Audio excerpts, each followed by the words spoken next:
What's up, y'all? Welcome back to Good Game Reviews. What can I say? What a game! What a game! I I really can't stop smiling.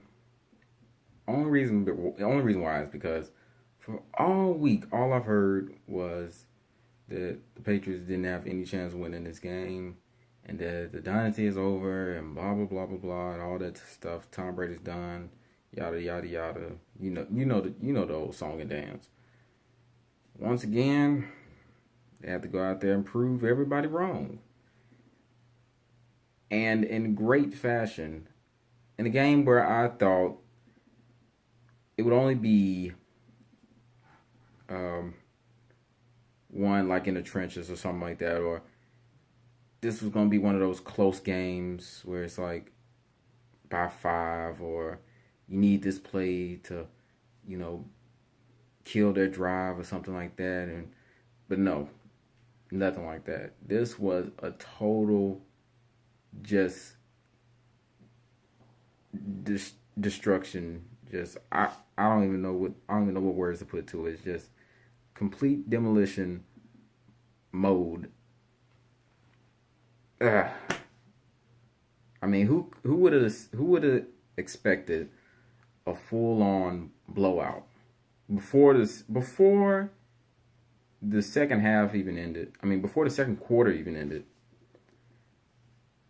it was already a blowout. And I mean, this is something that we've seen all season. We've seen how the Patriots get off at fast starts when they're at home, and how they somehow manage to keep offenses from putting up any points, or at least for a while when they're at home. Like when they're at home, that defense is one of the best in the league. When it comes to when they're at home and it's the first and the second quarter, they are one of the best defenses in the league. Go check the numbers. Go check the numbers. They are absolutely destroying teams in the first half. But let's get on to the 3 phases of the game. First, let me go over offense right quick. My man Tom Brady out here was 34 for 44, had 343 passing yards and only 1 TD, which, you know, I expected that this was going to be more of a ground pound game, considering the fact that everybody was talking about how the Chargers was going to come with the same game plan with the whole 7 DBs on the field, which I thought was just complete suicide, which turned out to be the case. As you can see, this Sonny Michel had 24 carries, like 129 yards, 3 touchdowns, averaged 5.4 yards on the ground. Just complete beast. Complete beast. I mean, another beast, Edelman, he went off in this game. Dude had 151 yards, 9 receptions. Didn't score no touchdowns, but he was killing them in the air. And it was all thanks to the running game, really, but he did his part. He was killing them through the air. Only receiver who had a receiving touchdown was Philip Dorsett. And he's really become a trusted option in Tom Brady's list of weapons that he likes to carry around with him. Philip Dorsett's really stepped up, especially with the absence of Gordon. I mean, he was already making plays the first 3 weeks, but he's really stepped up in the later half of the season, and in this late stage of the season, which they will definitely need for next week. White also had himself another good receiving game, had 97 yards. He just beasted out too. Man, As far as the offense goes, I had to give the offense. I'll give the offense A minus, only because they kind of stalled out later on in the half. But I think it was just because they was blowing out the team so bad that it was like we really don't have to go like super hard. But for a while they didn't take their foot off the gas pedal. They just kept it going. It was like, yeah, this isn't enough. If we really want to beat this team and make sure that their spirits is crushed, we have to have at least like 4 touchdowns on their heads. I guess that's what was going through their minds. Like we have to at least be beating these people by 4 touchdowns before the second half starts if we really want to crush their will. I mean, Gilmore. Well, let me get into the defense so I can get on Gilmore real quick. Gilmore, he had that one bad play. You know, he gave up the touchdown. I think he was probably following Rivers' eyes or something like that. Maybe Rivers led him somewhere. He thought he was going to make a play, and he just got beat over the top. But it was like wide open, just wide open to Allen. It was nobody there to, help out. So, yeah, I don't know what happened with that play. But other than that, like, he was pretty much his usual self. He was just shutting down, blocking passes, knocking them down, just locking down Keenan Allen. And he also had an interception, too. So, yeah, I mean, he had himself a good game. As far as, like, pressure goes, all this has to do with the pressure that the defensive line was able to put on the offense. Now, this Chargers offensive line, it's not really anything impressive, but the fact that they were able to just get after Rivers and make him mad, and they did a good job by hitting him. If they weren't able to get to him on time, they sent a lot of pressure at his way, and if they weren't able to get to him, they just hit him, like knocked him to the ground or pushed him real hard.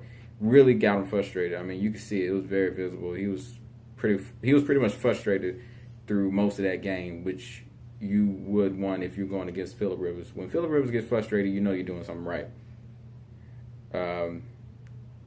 Sacks, Flowers had him a good sack. He almost had 2 sacks, but one of them got pulled back. It was roughing the passer, all that mess. But yeah, he had himself a sack on the day. Adrian Claiborne had him a sack, even though it was like late in the game and it didn't really matter. He got a little something on the stat line, so it's whatever. He also did a good job. He was like really getting in Rivers' face a couple times. And that's one thing that you want to see Adrian do. Like, that's the reason why he was brought over in the first place. You want to see him getting in the face of the QB. As far as hits though, just about 7 hits. Really, they was really just trying to make him uncomfortable. They was really trying to make Rivers as uncomfortable as possible during that whole game, and they pretty much succeeded at that job. Special teams, oh man, Albert McCullen. I hope I'm saying his name right. Albert, number 59. Man, when I read the report about getting him from Baltimore, my first reaction was, obviously, this guy's going to be special teams. Shout out to Patriots Global. He was like the first to drop a video on it. When I saw the video that he dropped, and he was explaining everything, I was like, yeah, it's pretty much special teams guy. Nothing to really think about. But according to what the information that was given from his time in Baltimore, he seemed to be a really good special teams player, and I guess you want that, especially like in the first half of the year. The Patriots were allowing a lot of yardage on kickoff returns, and I guess his spot was just to shut that down. But he really played a good side in like just the punting game. I mean, over the regular season, he had like 2 block punts in one game. And this game, he was able to recover a muff punt and get the Pats in good field position. So, I mean, he's really been quite one of those sneaky, under the table kind of additions. Like really just one of those bright spots that like it doesn't shine like the brightest, so you don't really see it, but you know it's there, and you know it's making one hell of an impact. Um, so I guess I can give some credit to my man Goskowski out here. You know, he made his field goals. He made his field goals. He made all his PATs. So as long as he does that, I can't knock him for nothing. I can't really knock him. I mean, I wish he had kicked the ball a little further and not gave the team any chance to return any balls. I like him to kick. I know that's asking a lot, but I mean, he did a good job. He did a really good job. Really good job. Brian Allen was his usual self. He had a nice kick. I think he had one where he pinned him back on the 2-yard line, and Matthew Slater came in and he pretty much caught it out of the air and just pinned him right there. So that was it was a pretty good play. Oh yeah, I forgot the grades for the defense and special teams. So defense, I'll give the defense. I'll give them a B, only because there were some plays where they kind of slipped up and they just let them kind of crawl their way back into the game. And even though you have like all those points, and even though the team has all those points and you've been doing so well, still just you want to make the win as embarrassing as possible. That's the way I feel. I feel like you want to make it as embarrassing as possible. I know people like to see close games. I mean, close games are fun, but I'd rather look at a close game when it's somebody else's team. When it comes to my team, I'd rather my team blow out the opponent every single game. I don't care. There's other teams playing games. I'll see their close games. But as far as my team, I don't want a close game. I want a blowout. That's what I want. I want that win as secure as possible. Especially when you got people talking mess, saying that your team is going to get just utterly destroyed. Yeah. Anyway, special teams. I'll give them an A. I'll give them an A. They pretty much did what they had to do and beyond.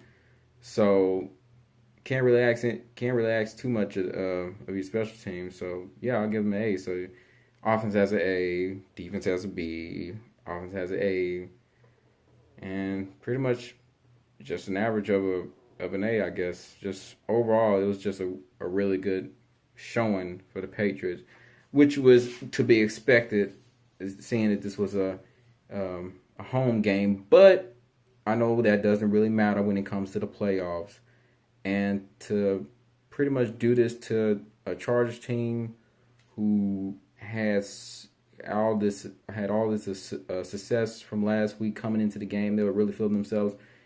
Just to put on this performance was a great job by this team. And also, let me not forget, before I end the video, I have to give some credit to that offensive line.